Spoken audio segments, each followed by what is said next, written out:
tamang kape at yosi, habang kalmado namin namasdan ang pagsikat ni Haring Araw sa may dakong silangan. Isang araw na naman ang panibagong hamon, kailangang maging matibay ng di matangay ng alon.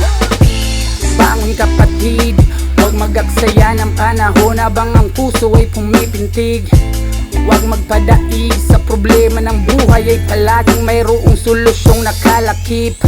Iwasan ng inggit, bagkus ay gawin mong inspirasyon na ang sa kapwa mo ay nakamit.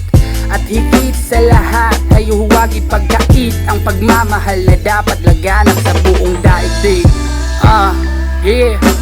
Kahit na anong mangyari, patuloy lang sa pag-abante. Diskarte gawin pamasahe, magpahinga pag napagod sa biyahe.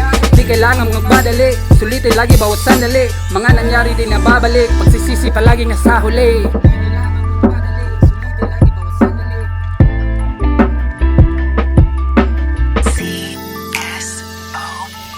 Sumang-ayon ka sa akin at lumaban ka hanggang sa huling kabanata ng iyong buhay.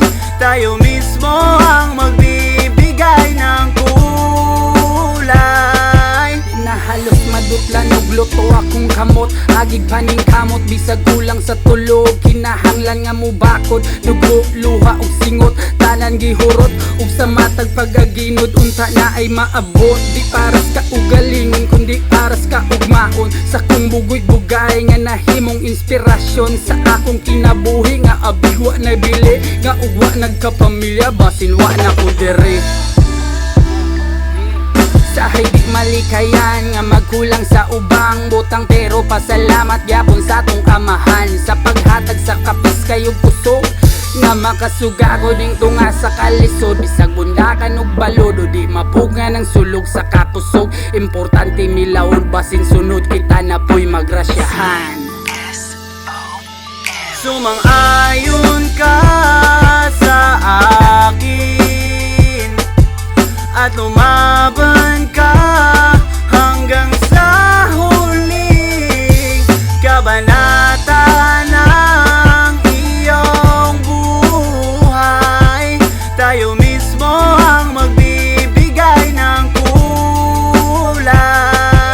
Bugoy-bugoy ko usahay pero na'y nakatunan sa kinabuhi, dili pwedeng magtinapulan. Kinahanglan mo kayod, bisag lawas mabayod. Paningkamot ay kalimot nga naapak ay misyon nga gipaabot. Di pa ulahi, sag usahay mapilde. Di rason ang wali grado na sa imo ragyod nakadipinde. Sa pagpaningkamot, daghan manon maglagot. Pirahon ka pa ubos pamaagi ra sa pandaw. Ting dauta now sigira at imanon kuning ako ang problema o unsaon pagtapik sa kong ginansyang way puasa. Kung sakada ka mo asa, way pag-asa na kuasa ang hustisya. Haskang kayata, sana tayo ay magsama-sama para sa ikakaginhawa na probinsyang may pamilya. Madali lang tuklasin pero mahirap alamin at sa dilim ay may nakatagong maitim na pagtingin. Sumang-ayon ka sa akin at lumaban ka